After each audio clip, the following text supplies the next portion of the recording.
పరదేవత ఉన్నది, పరమేశ్వరుడికి నమస్కారం చేస్తుంది. సుబ్రహ్మణ్యుడు ఉన్నాడు, తండ్రికి నమస్కారం చేస్తాడు.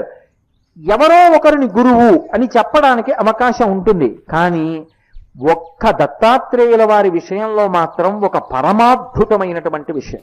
నిజంగా దత్తాత్రేయుల వారి చరిత్రలో వారు చెప్పినటువంటి ఆ ఉపాఖ్యానం కానీ ఎవరైనా మనసులో గట్టిగా పట్టుకోగలిగితే వారి జీవితం ఉత్తర క్షణం మలుపు తిరిగిపోతుంది.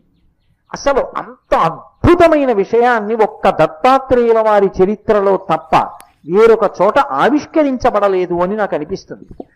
ఒకప్పుడు వారు అవధూత సంప్రదాయంలో నేల మీద దిగంబరుడై పడున్నారు. ఆయన ఒక అరణ్యంలో నేల మీద పడుకుని ఉన్నారు. అంటే దత్తాత్రేయుల వారిగా ఏదో 3 ముఖాలతోటి 6 చేతులతోటి అలాగని కాదు. ఎందుకంటే అది తత్తతః రూపం ఉన్నప్పుడు మాలాం కుండీం